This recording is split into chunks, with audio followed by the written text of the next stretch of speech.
Okay guys, so this is a quick video on RPE and how to use the RPE scale. RPE stands for Rate of Perceived Exertion. This is a scale used to gauge the intensity of physical activity. It's not just used in strength training, it can be used in running, rowing, all sorts of different other realms outside of weight training. It helps individuals and athletes subjectively assess how hard an exercise feels on a scale usually ranging from 1 to 10. There are shortened scales, etc., but because of reps in reserve, we use the RPE from 1 to 10. This self-reported measure considers factors like fatigue and effort, aiding in adjusting training intensity accordingly. So RPE gives us the opportunity to be a little bit more precise and ensure that we are achieving a desired intensity versus a desired percentage, as at the end of the day, the intensity is what's going to help you get stronger and help you grow. Moving on to the RPE scale. So basically, we're going to go down this list in order, and if we answer no, we're going to move on to the next one. If the answer is yes, then we find out what the RPE is.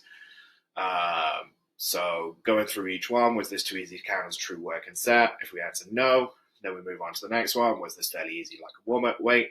And we keep going down each one until we manage to find where we want to lie on the scale. So for instance, if I prescribe you a single RPE 8, you're going to keep moving down the scale until you eventually reach the RPE 8, and the answer is yes. With RPE towards the higher end, we tend to use reps in reserve to gauge exactly where the RPE is. So we're going through the set, and you've got an RPE single. You should feel like you could do, or definitely have done, 2 more repetitions of that weight. And that's the easiest way. And then RPE 7, 3 more repetitions. RPE 9, 1 more repetition. And RPE 10, you could not have done a single more repetition. I like to use the 0.5s as maybes. So could you maybe have done 3 more reps? Then it's a 7.5. Could you, if you've done a 1 rep max and it moved okay, but it was a little bit of a grinder, could you have maybe have done 1 more rep? Then it would be a 9.5, for instance. And that's how I use the 0.5s. So some tips for rating your RPE. Big thing is to concentrate on executing the set without dwelling on RPE during the exercise. Prioritize focusing on your technique or any necessary considerations. So instead of looking at yourself in the mirror and wondering if that moved like an RPE 8 or an RPE 7, just go through it, do the technique, record your warm-ups instead.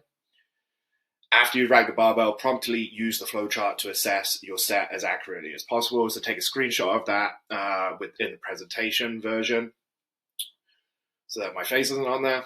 And then you'll be able to go through that flowchart during your workout. Embrace progress over perfection. Even if your rating isn't flawless, you can still gain benefits from the system. And improvement comes from practice. Keep in mind that your assessment is individualized based on your lifting style. For instance, if you tend to grind through lifts, your 9 RPE sets may be slower compared to someone less accustomed to grinding.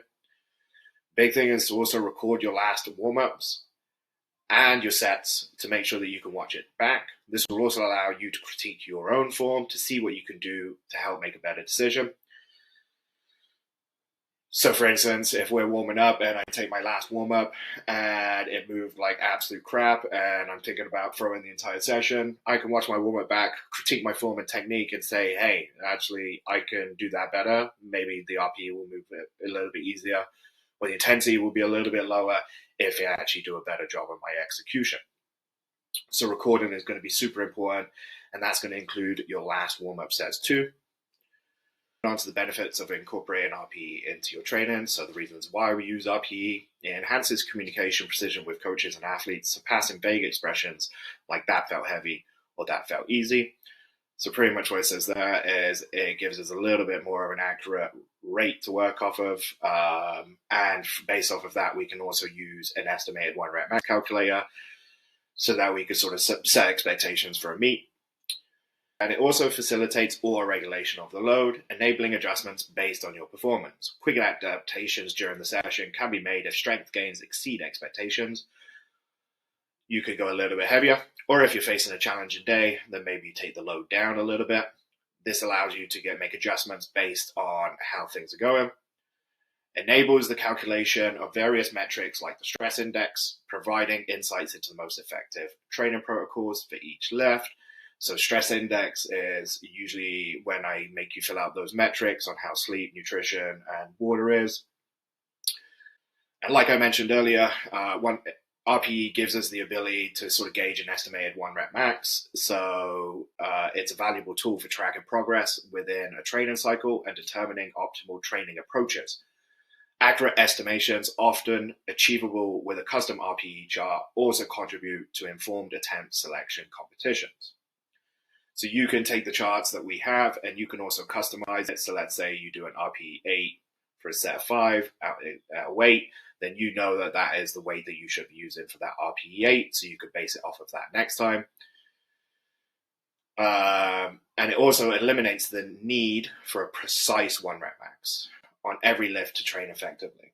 Unlike percentage-based training, so for instance, if we're using accessories, we don't have a 1 rep max to base it off, so we need to base it off of an RPE. Unlike percentage-based training, which relies on accurate 1 rep max values. RPE allows for flexibility and self-correction during workouts, making it a practical and adaptable approach. Some of the drawbacks to use an RPE. Precision is challenging when rating low RPE sets, and given the low consequences of loading precisions, I often lean toward using percentages for clarity in low RPE work. So for instance, if I program you speed work, rather than using RPE, I'm more than likely going to use a percentage off of your 1 rep max or estimated 1 rep max. Another thing is that honest assessments are crucial for effective RPE application. If ego interferes and prevents an honest rating, the system may not be as beneficial. So yeah, pretty straightforward. Check your ego.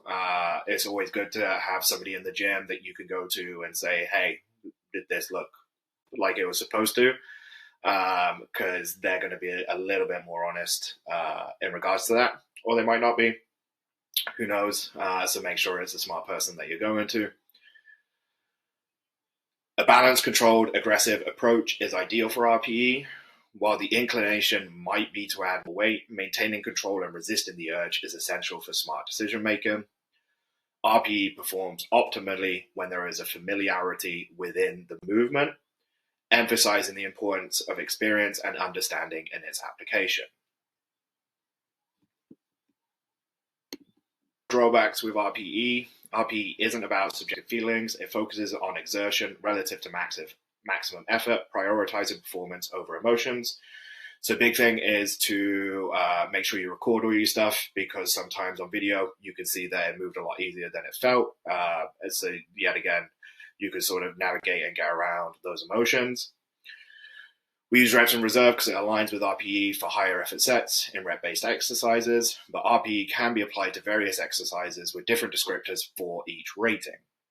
So RPE doesn't necessarily always have to mean 2 reps in reserve. For instance, if we're going for a run, it could be a scale of 1 to 10 on how hard that run was, etc. Big thing is to have target weights for your workouts, which we'll be able to do when I show you the RPE charts that you'll have access to.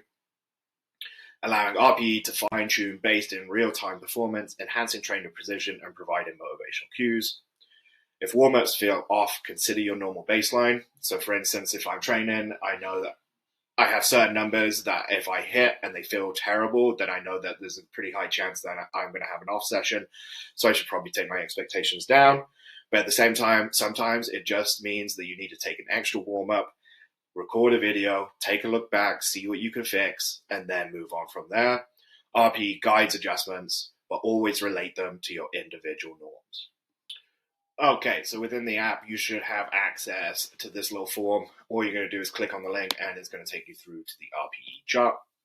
Once you hit the link, it's going to take you through to a Google Drive sheet, the RPE chart. Make sure to make your own copy at the top by clicking File, Make a Copy. First thing on the sheet is going to be your estimated 1 rep max calculator. So let's say, for instance, I prescribe you to do a set of 5 at RPE 8, and you choose a weight of 315. We can then predict a 1 rep max of 388. In future, when you go into your training sessions, you now have a scale that you can use down below. So for instance, I program you a set of 3 at RPE 8. You know that you should be aiming around 335. But yet again, RPE takes into consideration a lot of different variabilities. So for instance, if you're feeling really, really good, you might be able to chip that and beat that by a little bit, maybe achieve the same. Or if you end up having a pretty crap day, then you can end up going underneath that and taking it a little bit easier dependent on those different variabilities. But at the end of the day, it is all up to you. This is just a rough guide to put you in the right direction. It is not the be-all, end-all, or a Bible to read off of. This is just to put you in and around where you should be for that. And that is how to use the RPE chart.